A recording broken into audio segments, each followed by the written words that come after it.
A Big, Bold, Beautiful Journey is a film starring Margot Robbie and Colin Farrell playing the role of Sarah and David.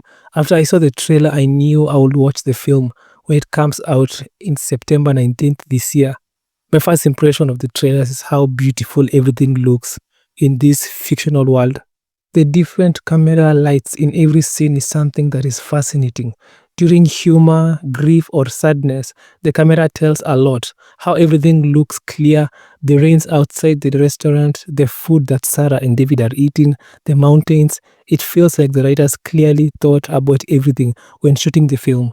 The snappy humor in the first scene of the trailer was done right. This kind of humor should be sprinkled all over the runtime of the movie.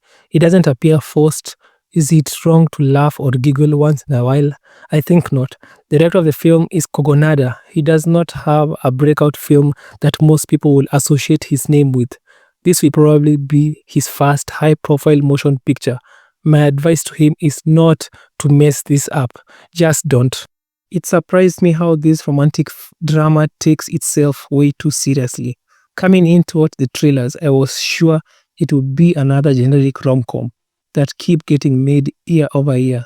Ever since the Sydney Sweeney hit film Anyone But You, I was sure Hollywood will create multiple versions of that movie.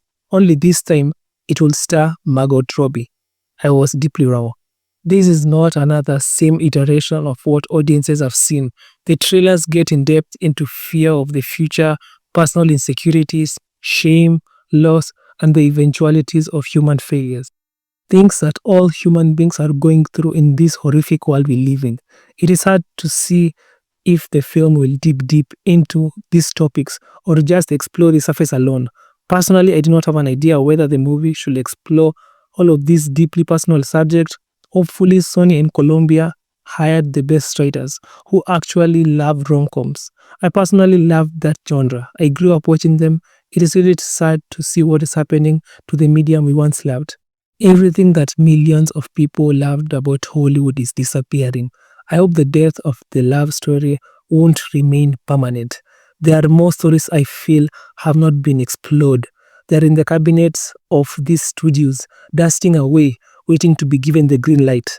Let's talk about the elephant in the room. I love Margot Robbie. Since watching The Wolf of Wall Street 3 years ago, I understand why people love her performance.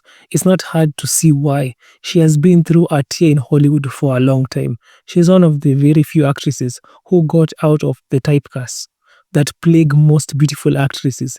Her life story is tragic. She's not a nepo baby that grew up with a rich mommy and daddy with millions of dollars in the bank. Ever since she was in diapers, she worked hard for everything she had. The success of her career is due to her ability to never give up, even though the world was beating her senseless. There are other YouTube channels that explain her crazy life story in a way that I couldn't myself. She has been through a lot of troubling shit. That is why it is impressive she did not venture into drugs to escape from her troubles. Over the many years, she has been able to cultivate a growing fandom around her that encourage her to go on strong with her career. She has millions of fans that would watch whatever she stars in, regardless of whether it is good or not. Ever since the smash hit that was Barbie, studios finally took her seriously as an actress.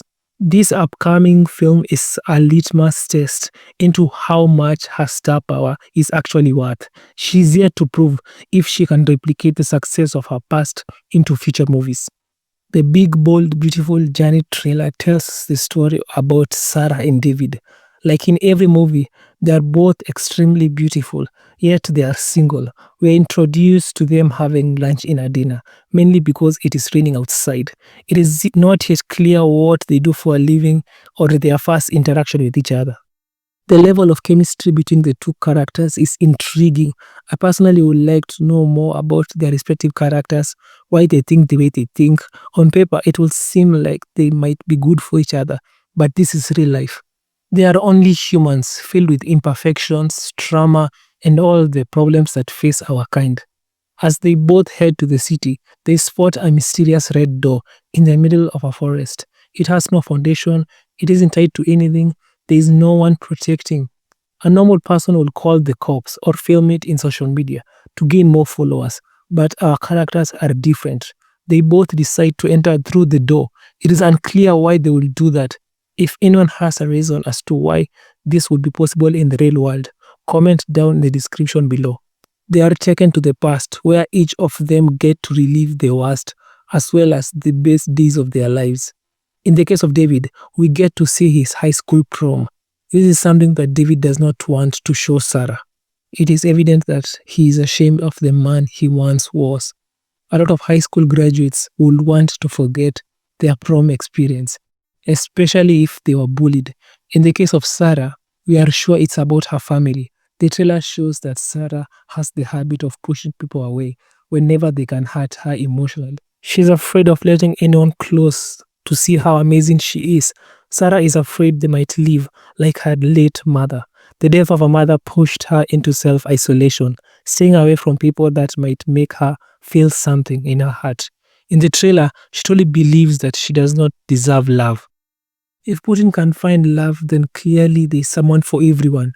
David is the only person that challenges her to open her heart, or else she might get her wish of being alone. Every time Sarah pushes him away, he doesn't run nor leave, like most men before. Will Sarah give love another chance, or will she run like most of her previous relationships? Most of the stars in this movie are highly experienced. I do not question any of the actors' abilities to keep the audience attention until the end credit scenes. This film will feature other stars like Phoebe Waller, Lucy Thomas, who have been in this industry for some time now. Margot Robbie has always been experimenting her acting range by diving into other genres, whether it was of Prey, Suicide Squad with a superhero, drama movies like Wolf of Wall Street, Focus with Will Smith, and now romantic films like The Big, Bold, Beautiful Journey. She has always performed as well as promoted her films without making bad headlines. The biggest flaw in her catalog is that her movies have mainly been plagued by horrible writers. Birds of Prey flopped as a result of horrible writing. Since she has been a veteran, she's able to pick the right projects that can raise up her profile as an amazing actress. This is something that most actors or actresses have to make to ensure they last long in this ever-changing movie industry. She started her own production company, Lucky Chap Entertainment, to ensure she can have a say in whatever projects she gets to do. No more blindly following whatever the writers want.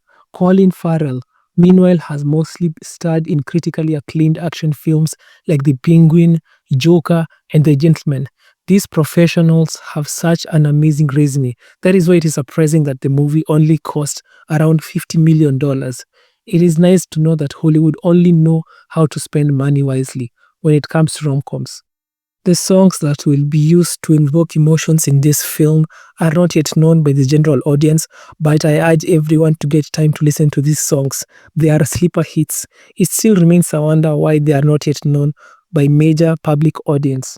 Well, some of them are known, like Gracie Abrams songs, I Love You, I'm Sorry, That's So True, Risk, Blowing Smoke. She's one of the most talented musicians in pop. I wish I could play snippets of her songs, but YouTube will copyright this video so hard. Conan Gray's songs like Memories, Family Lane, Astronomy, People Watching, Movies, Disaster, Best Friend, Yours, Jigsaw. I listened to these respective songs when I was reviewing the trailer of this film. They are really good. It only matters if the execution of the songs will be on point with whatever is happening on the screens. Notable mentions of music that will be appearing are Sabrina Carpenter's song Because I Liked a Boy, Harry Styles' Matilda, Olivia Rodrigo Enough for You, Selena Gomez Call Me When You Break Up. Most of the songs that will be used in this film are probably going to be modern music from the 2020s up to now. It seems appropriate since the movie would be exploring futuristic things like teleportation, looking at the Earth from an alien spaceship. Songs in the past won't feel right. My prediction is that the film will make approximately $70 to $130 million at the box office. I am not sure it can crack 20 million on video on demand. For some reason, relationship films do not perform well like other classes of filmmaking. Without forgetting, most people are upset that Margot Robbie failed to win an Oscar in her portrayal of Barbie. That absolutely makes no sense as to why she didn't win. It is not surprising why ratings are more often than not in the toilet. Actors that should win rarely win. Movies that have the highest cultural impact, as well as make a bunch load of money for the dying movie theaters, are treated with so much disrespect from the writers and voters of the Academy. Unknown flops are usually the ones that win awards. Look at last year's winners as evidence. Anyway, that is just my opinion. I'll be seeing you in the next video.